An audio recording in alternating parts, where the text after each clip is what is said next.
Hey Mel, Hey Scotty. did you watch Stranger Things? Yeah, the first 2 seasons I've watched. I'm waiting for the 3rd season to be released. Did you like it? I watched both the first 2 seasons and I'm waiting for the 3rd season to be released. So, yes, that's a good indication. The 2nd season was a bit, the first one was better. Yeah, I reckon we need to pump the brakes on the whole. Like, it was good, but I reckon the best thing about it was the opening montage. Because of the music? Well, funny you should say that. No, but when I make Parkrun the movie, you know what I'm looking forward to the most? Not the interviews and using the excuse to film at all these different events. The soundtrack. No, I'm looking forward to making a great opening sequence. Ah, for our Netflix original Parkrun movie. Yeah. Okay. And where are you going to get the footage from this for this opening sequence from? Well, I'm going to travel around the world. I'm going to take a sabbatical. Once Parkrun Australia is just humming along and we've got so much time on our hands to send me off for a few months to capture footage and create and make Parkrun the movie, when that happens, I'm going to visit all different parkruns around the world. I'm going to recreate parkruns on like a Tuesday or a Wednesday. Invite everyone down. Awesome.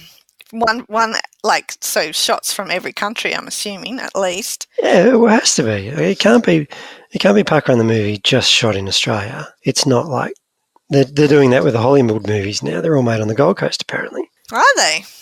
Apparently, yeah. They must have a big green screen there or something. But anyway, welcome to episode. God, what are we up to? 145 of the Parkrun Adventurers. My name's Scott. My name's Mel. And we're here to tackle the big issues of Parkrun in Australia this week. The biggest issue is, where did Mel go on the weekend? Well, I'm not sure that's the biggest issue, but I will indulge. I was at Wishart Parkrun on the weekend, which is one of the few events left in Brisbane that I hadn't completed. So we decided it was time to get up a little bit early and make the trek down that way. We've already spoken to the ED at Wishart, Adrian Royce, who I did see there. He was out on the course going some kind of blistering pace. I called out to him twice, but apparently everybody calls out to him. So he didn't necessarily recognise me. He was probably too busy focusing on his time. However, I did send him salutations on the course. I know he listens to the pod, possibly still. So, howdy, Adrian. I'm sorry I didn't catch you after the event. He is a bit of an adventurer from memory. We've had him on before. He is. He's chasing down statesmanship in Queensland. Is he? He is. What was he doing at home then? He's not going to do it running at home every week. Yeah, well, Queensland's a bit of a big state, Scotty. A lot of our events are quite far away. I think if you want to be a statesperson in Queensland, it's a harder gig to do than it is in Victoria, for example, because A, we have more events than you guys. B, if you live on one sort of end of the state, getting to the other ones, the most remote ones in the same state, in Queensland, very difficult. Yeah, big challenge. Yeah. Getting back to Brisbane though, is there a club? I'm sure there is a club for Brisbane parkruns. Unofficial. I don't know. For me, it's just knocking off the ones that are sort of close but not so close. I'm keeping my Nendies, my much closer Nendies, for a rainy day in a few months' time, but I'm knocking off the Brizzy ones, and after Brizzy, I'm coming for you, Gold Coast. So, but Wishart, apart from being a beautiful course and very friendly people, and I had a great run, didn't do anything for my other adventurous needs. It was event number 231. So checking my Wilson index, I actually already had 231. It's like, seriously? What are the odds that I would already have event number 231? I've run at 157 odd events.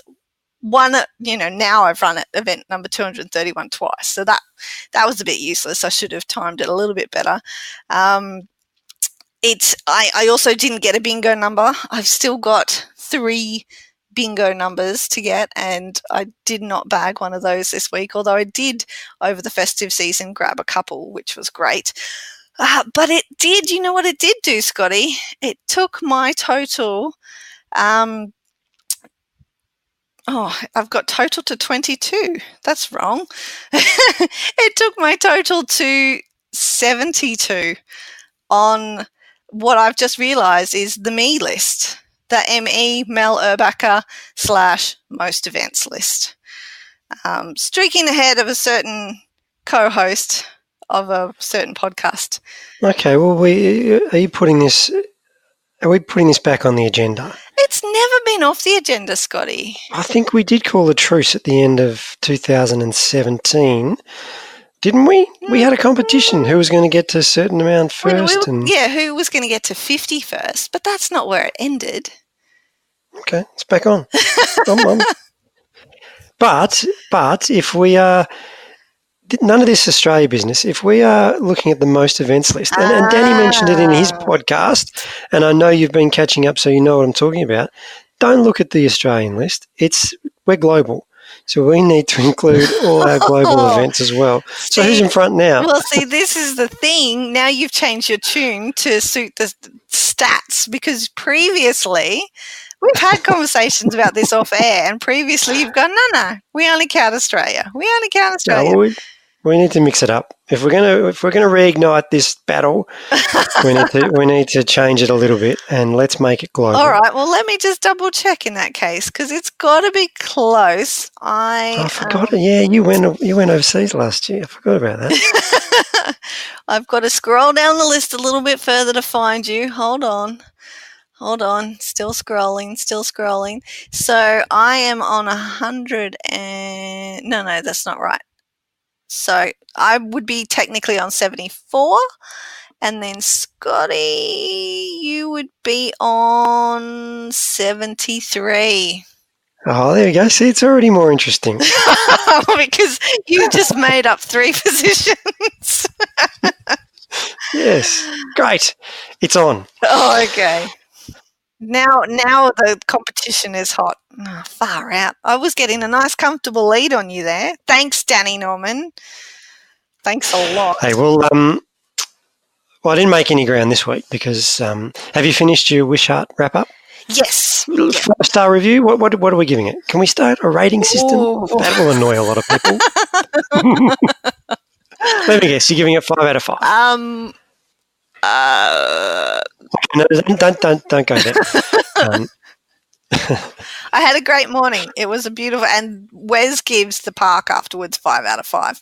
Maybe that's what I'll do. I'll just let Wes's ratings of the parks speak for themselves. Good. The Wes rating.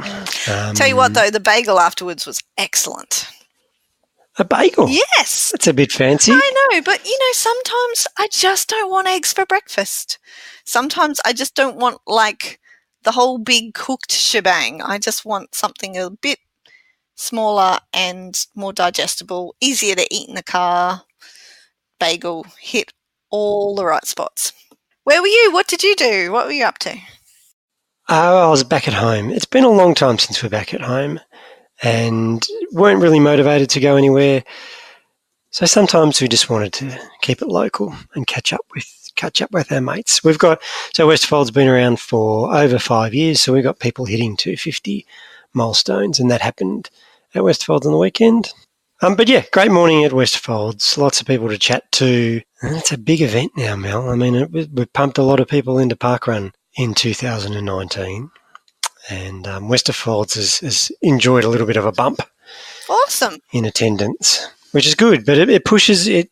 It does push the numbers up to 250, 260, and it's a long way from that comfortable zone that we've talked about, 120, 150. It's big event sort of status, busy at the start and busy at the finish, which is good.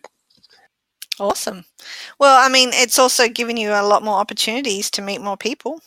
This is true. And hello to Stephen, who came up and said hello to me, listener from the podcast. Listener of the podcast? Listener of, yes. Listener to. He listens to the podcast as well. Excellent.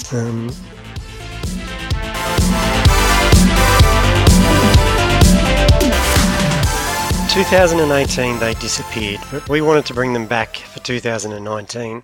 So for the first time this year, we're going to catch up with one of our lovely event directors, and welcome to the podcast, Kirrilee Robinson from Singleton Parkrun. Hi, how's it going? I'm great. Now, Kirrilee, I'll admit it, I don't know a lot about Singleton Parkrun. It's not near me. So you're coming on the pod to fill us in. Let us know what Singleton Parkrun's all about. Sure, and get you all excited about coming to visit our little parkrun, hopefully. Absolutely. What I do know is it's in the region. Are you in the region of runners? Do you classify yourself as part of that mob? Yes, we are, yes.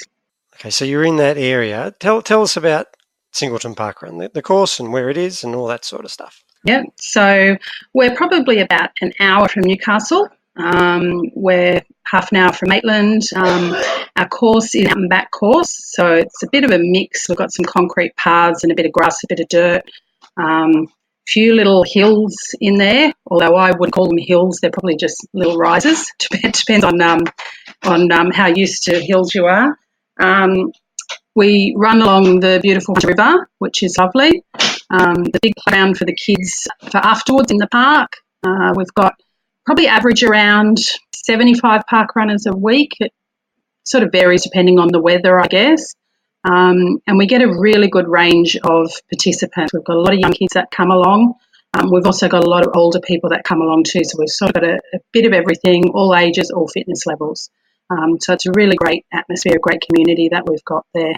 75 participants a week is an awesome number because it's just the right amount, I think, for getting to know everybody's names. And, you know, that's where the community really, really gets built, isn't it, Kirrilee?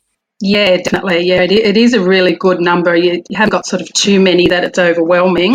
You know, as I said, sometimes in winter it might drop down to sort of 50 odd. At the moment, we're probably around the 80, 90, 100.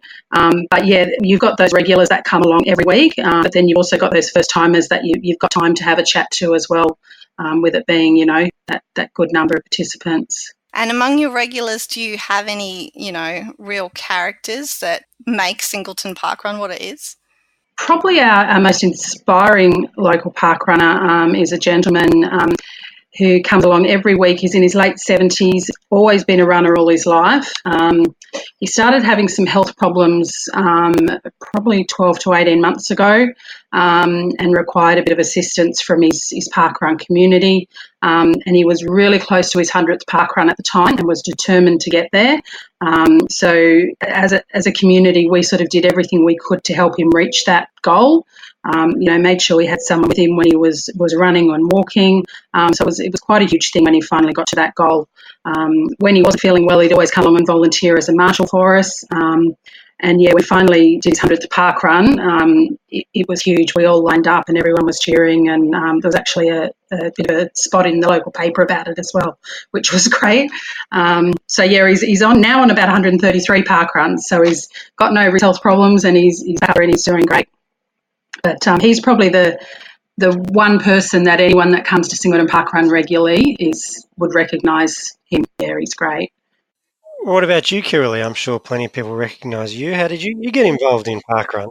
Well, I got involved probably about my first parkrun I went to was in September 2014. So when Singleton Parkrun was first starting up, which was August 2014, I had a friend that told me about it and I'd never heard about it before. I was very unfit at the time. I was not a runner and I thought there is no way I'm going to parkrun, which I think a lot of people probably think when they first hear about parkrun. I eventually went along in September, was just walking at first, and then eventually I was sort of walking and running. Had volunteered a couple of times, and then in 2015 when our event director at the time, Kirrilee Robinson, fell pregnant, she put a call out for more run directors to train. Again, wasn't that keen to do it, but the same friend that dragged me along to start with convinced me to train with her to be a run director, and it all sort of started from there. And now here I am, the event director. So, and I couldn't imagine not being involved now. It's one of those kinds of things that really sucks you in, isn't it, parkrun? It is, definitely. It just becomes, I guess, a way of life. It's a bit addictive. You've got to get all those parkrun clubs and you've got to get your milestones, and it's something I couldn't imagine being without. So launching in August 2014 means you guys are approaching your green milestone this year, come August. Yes. Probably knock off your 250th event. Have you got anything planned for that?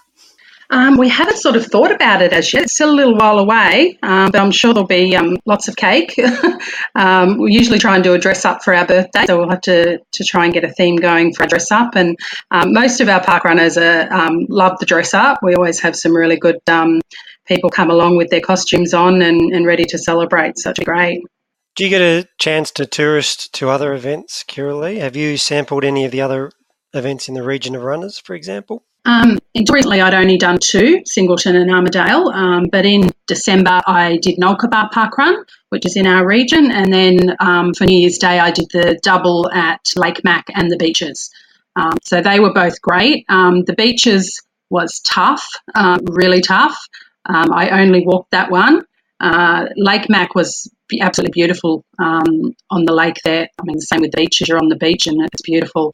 So I've done, including Singleton, I've done 5. My goal this year, though, is to get to 20 different park runs. So that's my park run goal for the year. Now, Kirrilee, we're adventurers. We love to have some parkrun adventures, but outside of that as well, we love to explore the local neighbourhoods that we're visiting. What else is there to do in Singleton if we come for a visit? Well, I suppose Singleton is, their main economy is based around the coal mines and probably the army base. So we do have the Infantry Museum, which is only about 15 minutes away at the army base. Of course, probably the biggest attraction in Singleton that we will claim is the largest sundial in the Southern Hemisphere. And it is actually located at Rose Point Park where we hold our parkrun. So you're going to run straight past that while you're doing parkrun. We have markets in Townhead Park on the second Sunday of every month.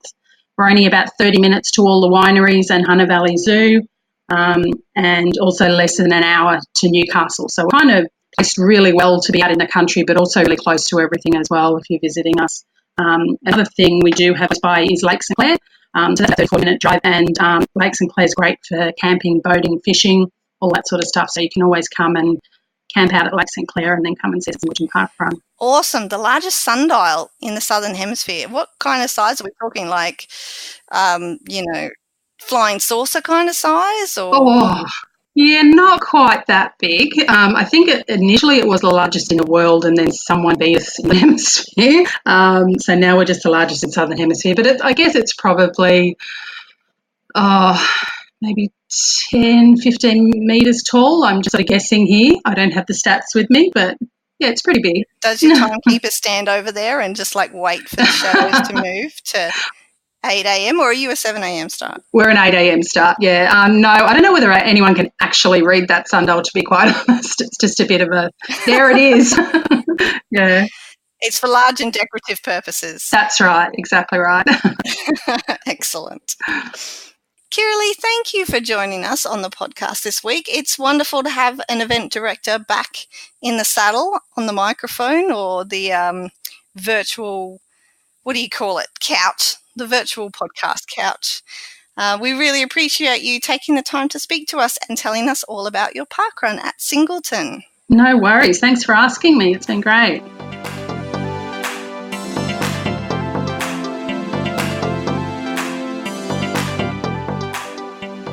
Hello Parkrun adventurers, this is Mark, and today I've driven an hour out of Canberra up the road, the Upper Hume Highway to Goulburn, which is the first inland city in Australia for all the fact finders out there. And if you are somebody who is also parkrun adventurer and also chasing the big things here in Australia, Goulburn is also the home to the big merino. Going off the stats for Goulburn, we're here for their first birthday today. As of last week, They have had on average 102 runners per week with an average run time of 37 minutes and 20 seconds. So far they've had a total of 1,181 runners, and today is my 8th different parkrun event in a row, which is a new record for me. See how long we can get this streak going. And I'm here with a couple of other parkrun adventurers. We've got Shady and Scott from Wollongong, but Shady, you're also not from Australia, you're from Seattle. I am, yes. And you guys both do a bit of parkrun in the Wollongong area, you're saying? Yeah, there's the main one from Ferry Meadow Surf Beach to North Wollongong Surf Club, along through a park and then back. But we also do Shell Harbour and Bulli, which are all great runs. And you're saying the Shell Harbour was a bit of a part path, part beach? Yeah, Shell Harbour, come prepared for that one because you drop down from the top of the hill down and you actually run across the sand on the beach. So it's quite a challenging run, and then you've got to climb back up through a forest. So it's quite beautiful but challenging, to say the least. And Shady, what brought you to Goulburn today? I'm here for the Goulburn Blues Festival, and my sister-in-law, who's one of my favourite people in the world, lives here, so I get to see her and listen to some good music. So it's a 2-for-1 deal. All right, and what did you think of the Goulburn parkrun today? Oh my God, I found it's absolutely stunning. It's beautiful, but it's been a long time since I've done parkrun, so I was a far cry from my fastest time, yeah. But it's beautiful, absolutely beautiful. I loved right along the water, saw some swans. It was lovely. And Scott, how about you? Yeah, really enjoyed it. Like we did the first parkrun last year, and it was really hot. So today it was really nice because you got that breeze coming off along the creek line, so it's really nice. So yeah, and they've extended the bike track, so it's great. Yeah, I was here for the launch last year as well, and they changed the start slightly, so they don't have the world famous corkscrew start, but it's there at the finish for a bit of a challenge up the hill at the finish line. So, well, thanks for coming to Goulburn Parkrun today and having a chat with us. Yeah, Right, thank you. Thanks for talking to us. I'm now with the event director, Mick. Good morning, Mick. How are you? I'm well. How are you? I'm excellent. Happy birthday. Thanks very much. Yeah, not my birthday, but certainly Parkrun's birthday, and we're glad to have it. It's great, yeah. So how's the first year been for Goulburn Parkrun? Yeah, it's been fantastic. It's been there's been a lot of surprises for us as far as all the different things that we didn't expect, all the pleasures of seeing families out walking and running together, and mums and dads and kids in strollers and all sorts of stuff. It's been wonderful to see the community grow and people get to know each other that have never met before, which is great. What's been some of the memorable things for you in this year? 40 people here on a cold, windy, blustery, wintry day, wet day. That's probably fairly memorable. 456 people at our launch, and many of them have come back today to celebrate our first birthday with us, which has been great. Seeing people step up who have been shy and get to know others and come out of their shell a bit, and even step up and do some volunteering and whatever, which has been fantastic as well. That's the parkrun spirit, though, isn't it? That participation, involvement, and confidence boosting, and all that. Yeah, it is. Yeah, it's fantastic. I mean, yeah, every week we see people walking along together who maybe 6 months ago didn't even know each other, and we get people at the finish line cheering everyone on, and like today we've got a fella there with a cowbell rattling the bell and encouraging people to finish, which is that's what we're trying to accomplish here in Goulburn, is just make it as fun and enjoyable and encouraging as possible, which so far seems to be working, which is great. And what initiated you to start parkrun here in Goulburn in the first place? Well, it was actually my wife. She is an avid runner, loves her running. I used to run a lot when I was younger, but these days I've got back into it now through parkrun. But Ange was just really, really keen to get parkrun up and running in Goulburn. And so she started the process and started looking into it, and then sort of said, "Oh, look, why don't we do this together?" So so we've both got involved, and but it was Ange's initiative to begin with, and she did her first run in Bega about 18 months ago, and just absolutely fell in love with the whole concept and the idea, and sort of went right. And then when the path here in Goulburn was created by the council, we decided that this was a perfect place for it, just along the river, and just really inspirational in that really lovely place to run. So yeah. All right, well done. Congratulations on the first year, and many more to come. Yeah, Excellent. Looking forward to it. I'm hoping that we've got about 970 registered Goulburn park runners. So in some respects, we don't want them all to show up at the same time, but it would be lovely to see more of them coming along. And we're always welcoming visitors too. So thank you very much. Cool. Thanks, Mick. Thanks. So I'm now with Ange, who's the other event director here at Goulburn, and Mick was just saying that this was your idea. So what prompted you to start parkrun in Goulburn? So I went to, I had heard about it. My cousin did it up in Lake Macquarie, and then we went to Bega actually for Mick to play squash, and I did Bega parkrun and spoke to the event director's partner out there, and he told me how easy it was to set up, talked me through it, but I still thought it would be way too much for me to do here in Goulburn. And then, funnily enough, the event director from Bega got seconded here for work. And so, with meeting with her, she made me understand that it was actually quite possible to do. So, yes, it was a fair setup, but we had amazing event ambassadors ourselves in Gary and Denise Clark. So they were so supportive the whole way along. So with them holding our hand, that made it seem possible. Yeah. How long did the process take from when you started initiating the idea? So I think we first touched base with Gary and Denise about August, and then we were up and running by the February of the next year. So it was quite quick, and they were just so full of wisdom and knowledge because, as I said, I'd only done Bega, so I think I had done 2 parkruns myself before we set it up here. But I knew a lot about it. But because with Goulburn, country towns, it was an hour drive for our closest parkrun. Yeah. So it makes it a little impossible. So like at our launch and the following weeks, the amount of first timers that were here was incredible because no one had been outside Goulburn to go drive an hour to do it. Some had, but not many. Well, I think it's a real credit to you, though, that for somebody who hasn't done a lot of park runs at that point, the culture that you've obviously got here is the park run culture. So well done to you both for that. Thank you. And look, again, Gary and Denise really ingrained that culture into us, and that was what it was all about for us, was community. We've gotten to know people this year whose names we knew, whose faces we knew. We saw them down the street, but we didn't actually know them.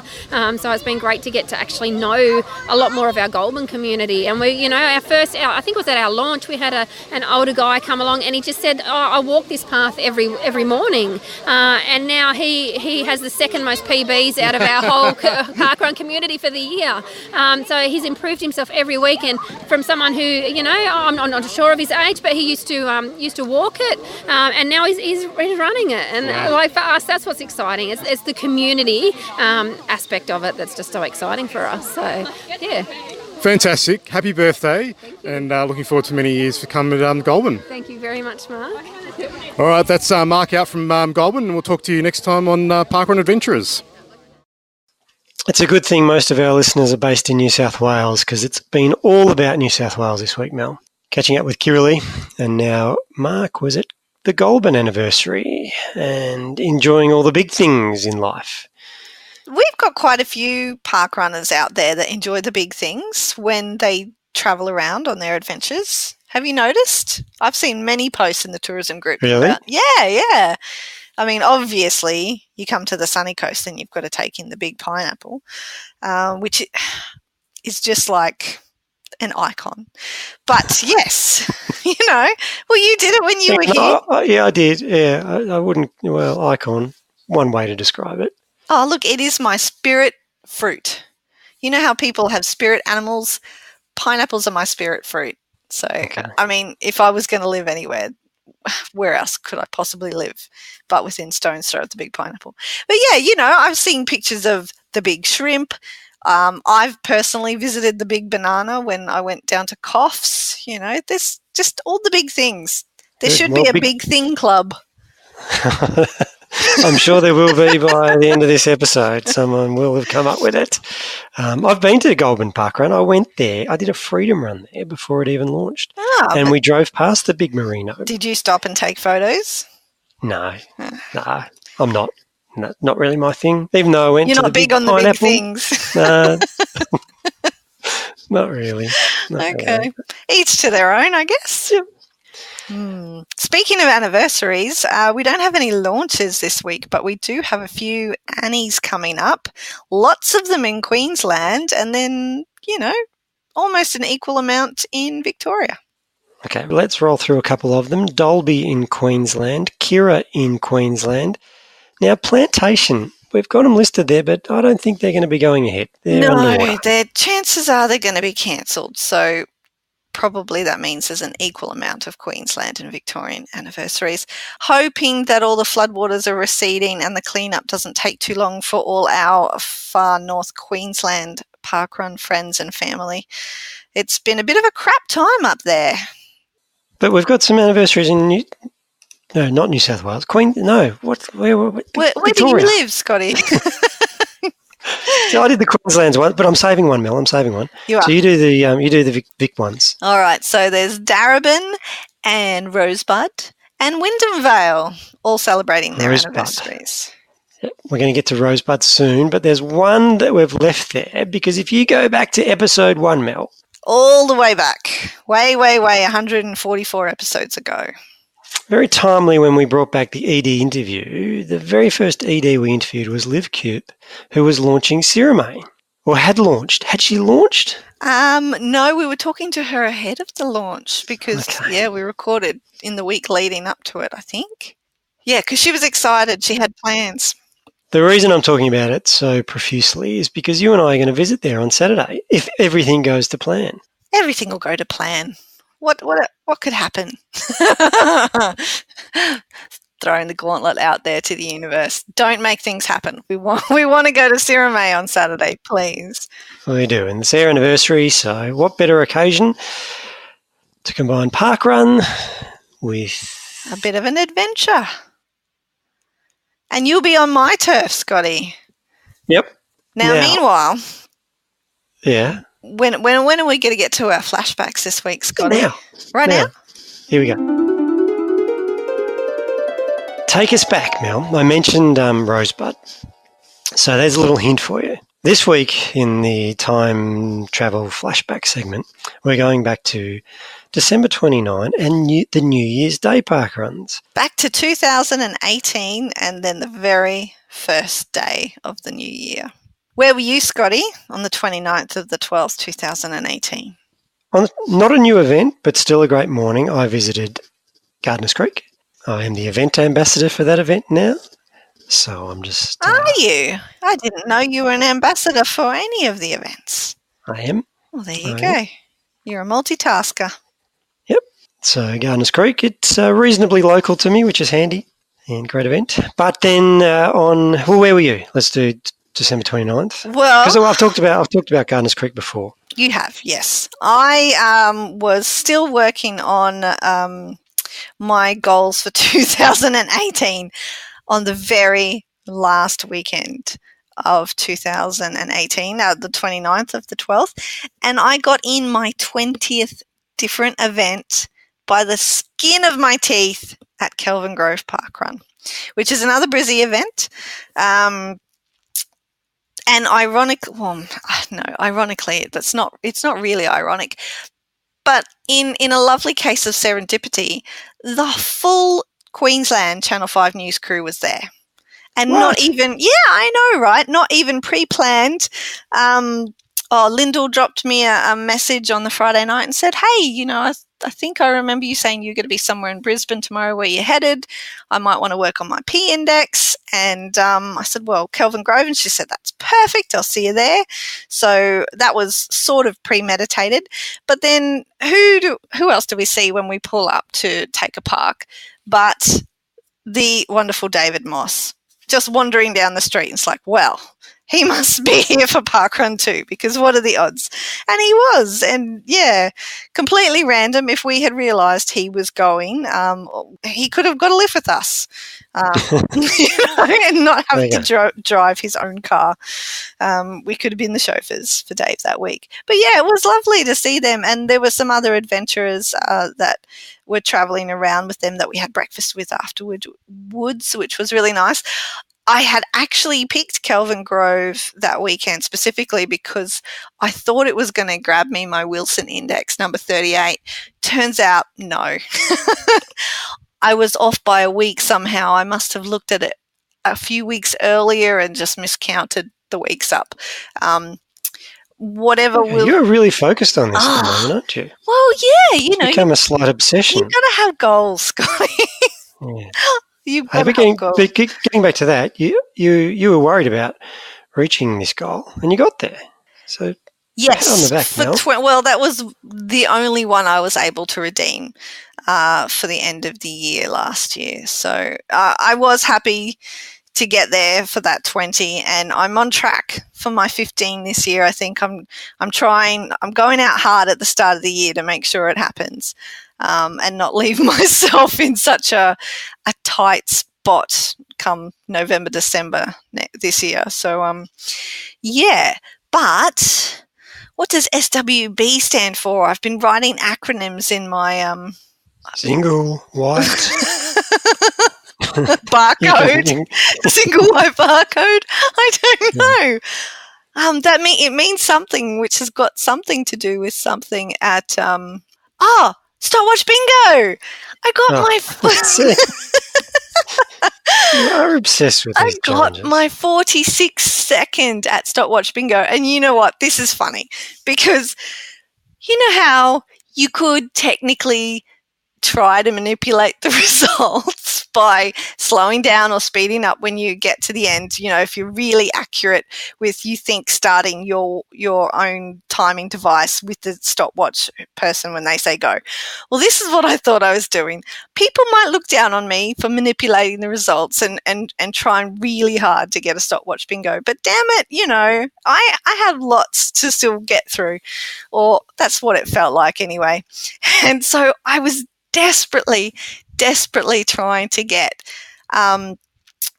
47 seconds. And so I thought I had got it. I got it on my watch. My sister-in-law finished a little bit ahead of me, and I literally just sort of walked the last 5 meters like in slow motion to make it get to that time, because I've got about 3 or 4 at that stage, numbers in like the tens or early teens end of the 60 seconds, but I only have like 1 or 2 right at the very end. And I thought 47, I'm pretty sure 47 seconds is one of them. And so I got what I thought was 47 seconds. No, turns out I didn't need 47 seconds. I needed 46, but the stopwatch stopped on 46 anyway. So I got what I needed, even though I was trying to get a different number. So the universe was on my side, Scotty. There you go. It was conspiring to well done in my favour. Yes, I was very excited. Now, did you focus on New Year's Day ticking off any more of these challenges, or was New Year's Day just about enjoying 2 park runs in one day? No, I was aiming for some things, but I want to hear about your New Year's Day first. Okay, well, New Year's Day, so we're at the age now. We're at the age now. You know this is going to be... Ivana and I, I'm talking about... Ivana and I are at the age now where New Year's Eve means absolutely nothing. I think last year we were in Sydney, and Ivana and we were in a hotel, and Ivana and I slept, fell asleep. Kasha stayed up and watched the fireworks. We went off to parkrun. This year, none of us even tried to stay awake. We got up nice and early and drove down to the peninsula down here in Victoria, and we visited Rosebud and Hastings Foreshore. Now, Hastings Foreshore has been around for many years. They were originally called Mornington Peninsula, and they were the second leg of the double, but the first leg was Rosebud, which is a big holiday town. So lots of Melburnians head down there in the summer, camp along the beach, and just do holiday beachy things. And so naturally there was a big crowd on New Year's Day. Great run, nice and flat, out and back, lots of turns, lots of people running on boardwalks, but you running along the beach, which is always lovely. And then jumped across to Hastings Foreshore, which is also, it's like it's on the other side of the peninsula. So we're going from beach to, I don't know, inlet. There's no beach as such. It's sort of mangroves and swampy bits, and can be a bit windy.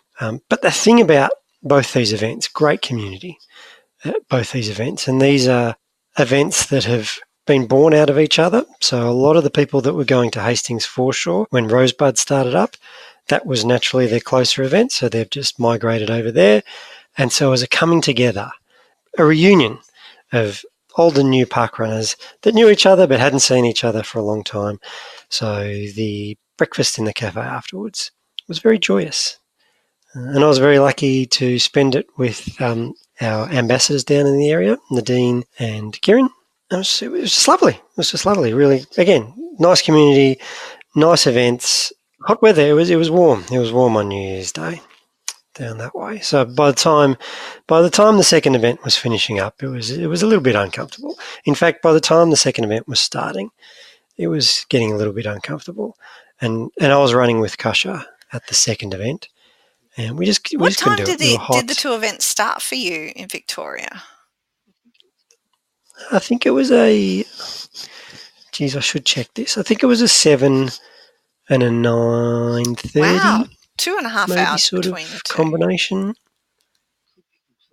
That must be completely wrong because no. Completely wrong. No, it's completely wrong. I don't know. It was over a month ago. We made it to both, and it was hot at both. So, but you got it out, and you got to double it. There you go. That's all you need to know. How did Kasha do? You know, was that the first time she's ever done both events under double? No. Oh, okay. She's old hat at this. Yeah. Okay. Yep. But still, 10K in one day is a lot, and she ran them both. That's awesome. From memory. Again, it was over a month ago. The whole thing that we do with the harps and the flashback is supposed to be like we were there just this weekend and everything's fresh in our memories. So there we go. New Year's Day 2019. Yourself? Hey, they were both new events. They were both new events. Which is very important. Yeah, because it's very important. This is how I know that it wasn't off the agenda, the whole competition we've got going on, because you were originally going to do two events that you'd already done and run between the two, which I thought was a dumb idea because it's a hot day and why would you run an extra 12 kilometres between two other 5K events? But and then when you found out that I was getting two new ones in, you're like, oh, can't let you get that far ahead of me on the most events list. And yeah. No, that was because my partner in crime has broken down for that idea. And just, you're right, it was a stupid idea.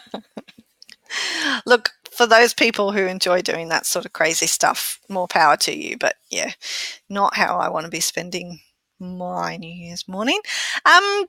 We had a great one too. We travelled down to Brisbane to get two more Brizzy events in. This is how I'm doing so well with the Brisbane thing at the moment, because I've just been knocking them off all of December and January pretty much. We started at Pallara Parkrun, and we chose this double. I don't know how other people choose their doubles, but I like to choose an event in Queensland that starts at 6:30 because this is the only day of the year where events are allowed to start earlier than 7 a.m. And it makes a big difference to me. Obviously it makes a big difference in terms of the heat and everything anyway. It just baffles me to hear that events in the UK are starting at 10:30 in the morning for their doubles. I'm like, but 10:30, that's half the day's gone. You couldn't do it in Queensland, certainly not with the temperatures we have here. Anyway, I digress. Pallara started at 6:30, and there was a lot more of a comfortable. You could do this double with Forest Lakes and another event that started at 7 a.m. It is feasible and it's safe enough to travel the distance between the two. But I'm not going fast at parkrun at the moment, and I do like to beat as much of the heat as possible because just like you guys had in Melbourne, we had a bit of a scorcher, and it always seems to be a scorcher on New Year's Day. Plus, bonus, starting at 6:30 means that I finish at a parkrun time, not unlike on a normal week when somebody would finish in 25 minutes. So that's always a bit of a novelty. It's a novelty I get to experience once a year, finishing parkrun at 7:20 or 7:25, because I would never finish at 7:25 on any other week. So it's nice to feel what that feels like for other people. And we did it with my family as well, my extended family, my brother and sister-in-law and their 2 kids, my niece and nephew, Rowan and Lani. And this was their first double, their first doing, like, they've participated in the last few years just doing one event. They're a little bit younger than Kasha, but this was the very first year that they ran or walked both events and did 10K. So they've been getting up to heaps of adventures at the same time as well. And that was great. It was awesome. I think that was probably the highlight. Not to mention the fact that the ugly Christmas singlets came out again, as they do. I didn't wear mine on the 29th, I should have mentioned, but Lyndall wore hers. So that was good to see. Or did I wear mine? No, I didn't. But I definitely got it back out for New Year's Day, because what better way to start the new year than with an ugly Christmas singlet. So that was cool too. We got lots of compliments once again for the singlets, people asking us where we got them and how they could get them. Sorry, people. Yeah, but beautiful course. The second event we went to was Forest Lake, which started at, they must have started at 8, which is about as late as I could possibly start as well in Queensland. I wouldn't want to start any later than that.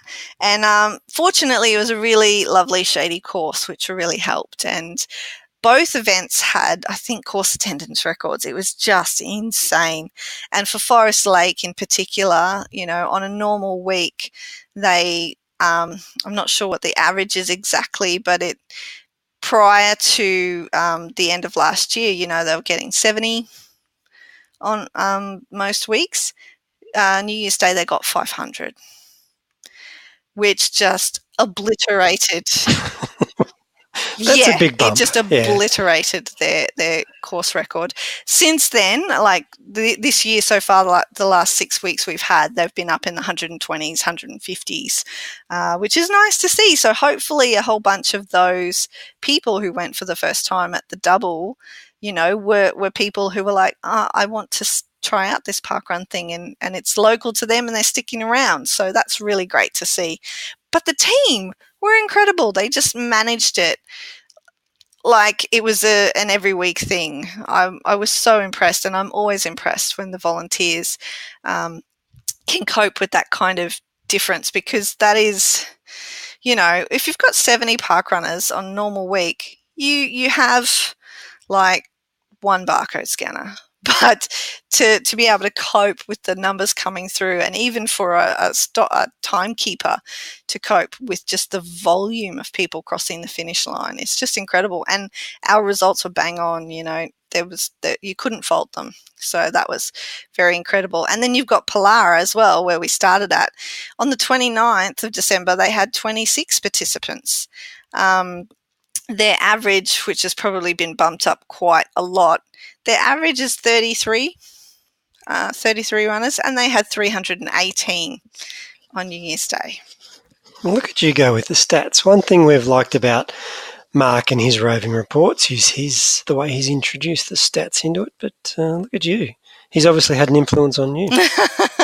Well, you know, I just want to give credit where it's due. The teams handled it.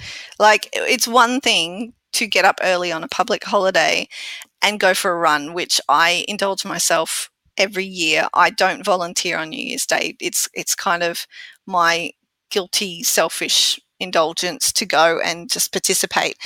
But there are volunteer event teams out there that are putting it on for everybody else to do.